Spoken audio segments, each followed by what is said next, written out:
Hey guys, how's it going? It's Alex of Coyote Star Astrology, and this is my weekly forecast for the week of June 3rd, 2019, starting out the week with the new moon in Gemini. First and foremost, thank you guys for being patient with me last week while I took a much needed vacation. I ended up deciding not to put out a video. I was out in the beautiful desert of Sedona and just decided that I needed a little break from technology. But I'm back.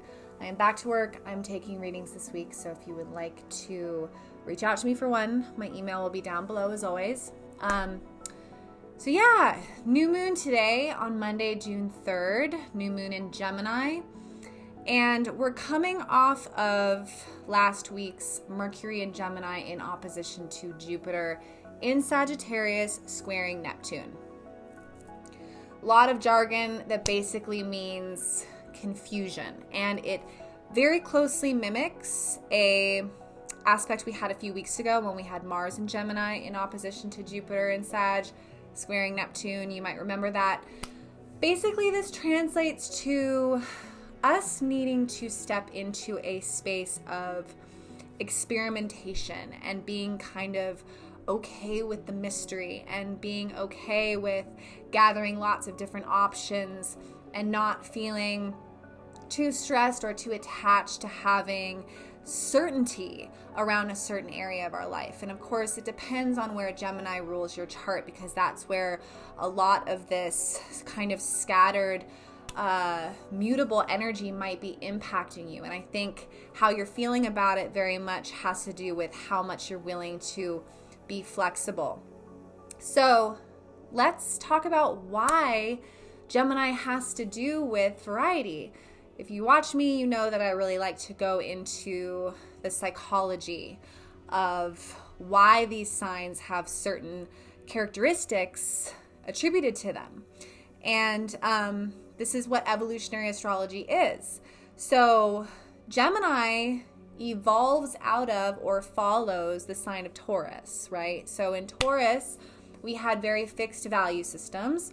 Taurus knows what it likes, and it doesn't like to deviate away from that very much. This is why Taurus is thought to be stubborn. So Taurus, the archetype, for example, might go to the same coffee shop every morning, get the same coffee drink because it knows what it wants, it thinks that's the best, and you try to get them to try something else, and they'll walk out the door and go somewhere where they can get what they know they like, right? Gemini comes and evolves out of that state of being and is really tired of the rigid black and white yes or no environment that Taurus structured itself within, and really wants variety. It wants to taste the rainbow. It wants to try a little bit of everything. Even if it doesn't like something 100%, it's happy to try it. It's happy to explore it. It's very experimental. That's why Gemini is known as the chameleon of the zodiac. It's yes, no, and maybe. It's black, white, and gray. It's the entire spectrum, and it really wants to explore and kind of has this adventurous spirit. Now, this can be very frustrating when you're trying to get a surefire yes or no. So for right now, in a new moon in Gemini, new moons, it's a time to set new intentions. It's a clearance of stagnant energy. And I think this entire month, and particularly right now, we will most benefit from setting intentions around broadening our horizons, stepping into a more adventurous place, being okay with gathering lots of different perspectives, particularly if we're experiencing some confusion around where to go from here in a certain area of our life. Again, very important to consider where this is impacting your chart, because it's going to impact each one of us very differently. But if it's impacting your 6th and 12th houses, this could be a health crisis.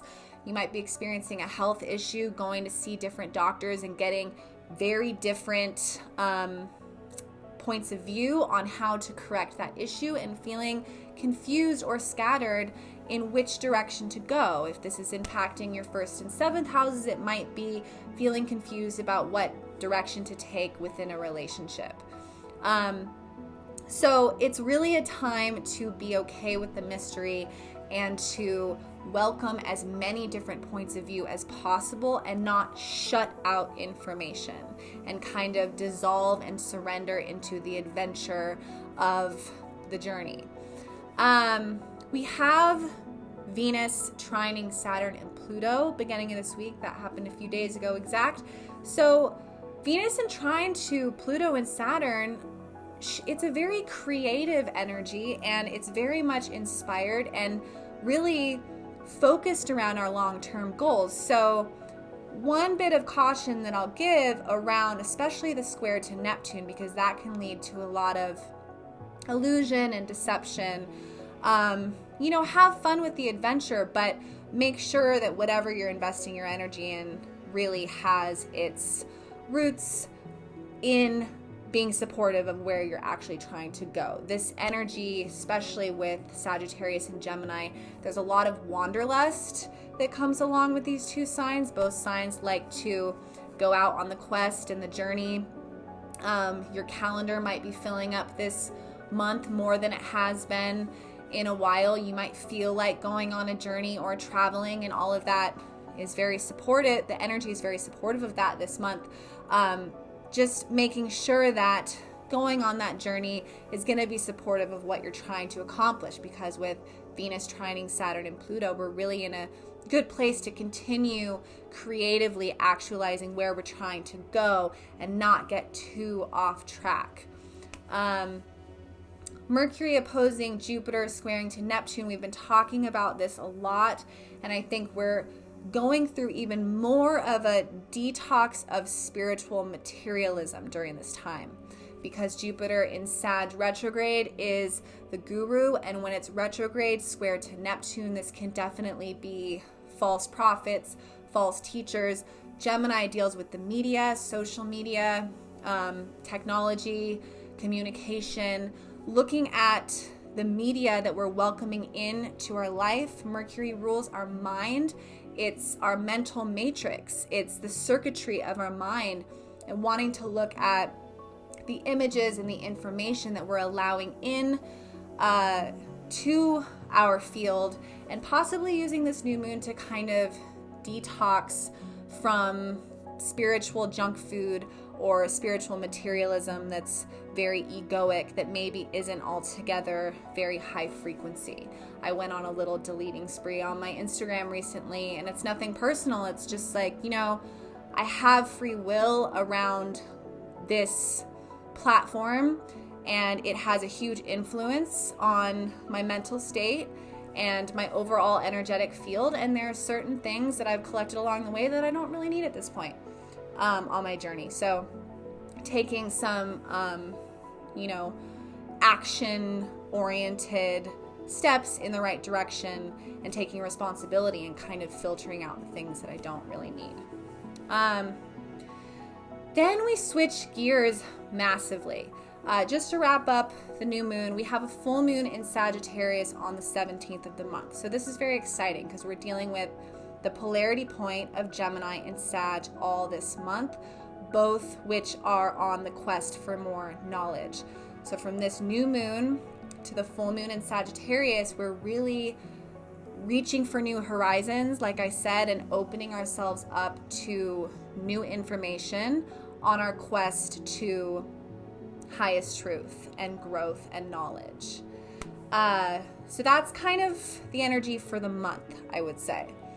But we have this other thing going on that we're going to switch gears massively on Tuesday, because on Tuesday, Mercury will enter Cancer, the moon will enter Cancer, and they will join up with Mars in Cancer, which is creeping closer and closer to the North Node in Cancer. So we're really going to have the energy concentrated around this point in the chart, middle of this week. It'll start creeping in on Tuesday.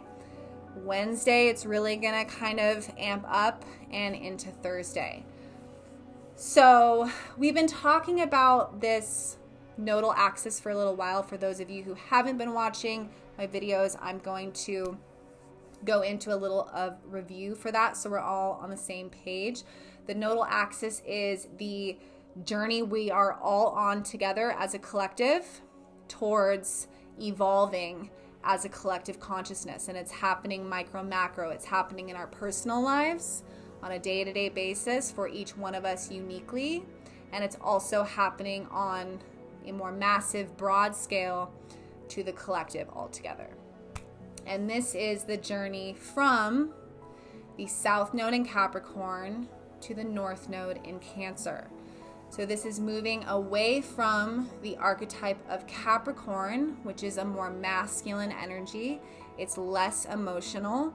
Capricorn has emotions, but they're very, very deeply buried, and they're not easily expressed. They're kind of masked behind this very stoic, non-emotional persona that often has a lot of deeply buried pain underneath.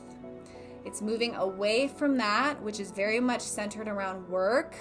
This is kind of the old-fashioned American dream. Uncle Sam, slap a smile on your face, clock in, go to work, don't complain, make the money, support your family, carry your responsibilities, etc. It's moving away from that towards the North Node in Cancer, which is the archetypal feminine. Very emotional, very sensitive. It's about nurturing. It's about tending to our needs that have been long ignored.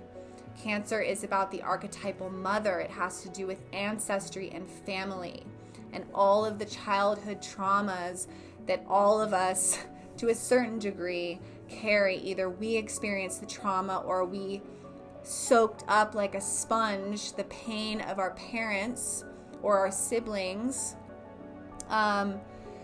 So this journey towards Cancer is the dissolving of walls and barriers that we have, many of us have put up around ourselves as a defense mechanism in order to go to work, to get the job done. It's the dissolving of all of that and really stepping into a place where we have to be more vulnerable and honest about the things that are deeply buried underneath, and step into a place of more authenticity regarding what we've been ignoring emotionally. So as a result, this is a very emotional process for a lot of people. For those that have never really taken the time to deal with those deeply buried traumas, or masked emotions, this can come as an outpouring or a flooding of emotion. And it's a time when many of us can have our wounded inner child very close to the surface. We've been talking about that with Mars and Cancer. Many of you are already feeling this energy because we've had Mars and Cancer for a little while now.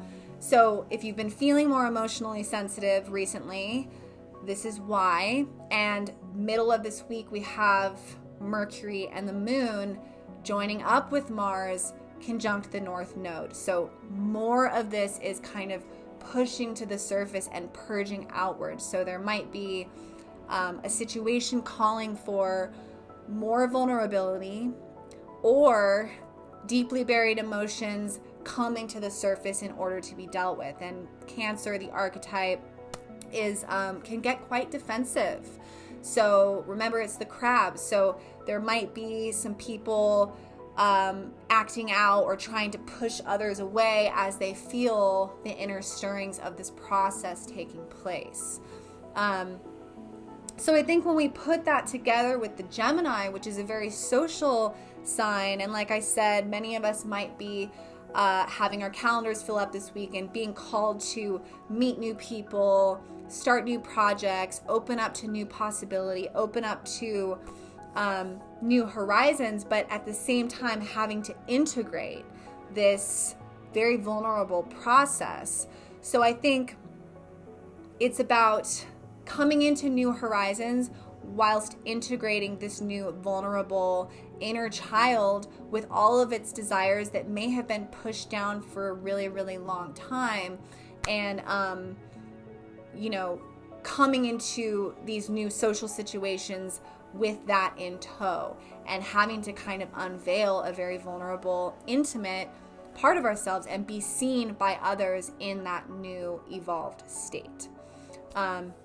We will have Mercury sextiling Uranus all through this week, and Uranus, as we know, are these lightning bolts of inspiration. So this whole week there's a lot of energy in support of having new realizations, very powerful realizations regarding how to go through this. So you have a lot of cosmic support. Uranus is the third eye, so it's a very awakening process. It's very exciting, but like I said, because it's Cancer, it can be very emotional. So be prepared for that middle of this week.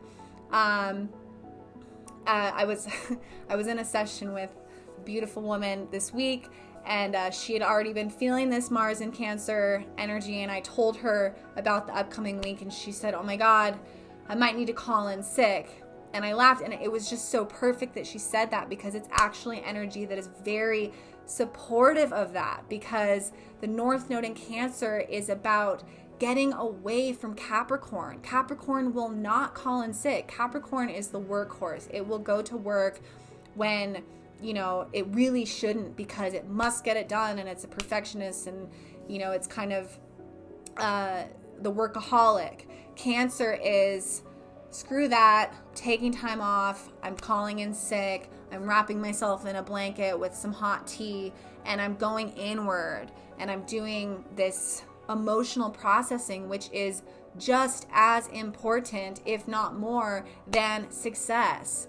So it's moving away from this obsession with success and recognizing that in order to be successful, functioning spiritual beings, we really have to do this deep inner spiritual work, and it is not easy. It's a courageous journey to let down those walls and let the flood of that emotion come in. So you may need to call in sick this week. People around you are going to be going through that kind of process, I think. So I hope you guys are having an amazing new moon. Once again, if you would like to reach out to me for a reading, my email will be down below. If you have enjoyed this video, please do give it a like and a share. I really appreciate it. And if you have enjoyed the music in the background of this video, I will put the link and the information to that down there as well. All right, you guys, thank you so much for tuning in, and have an amazing week.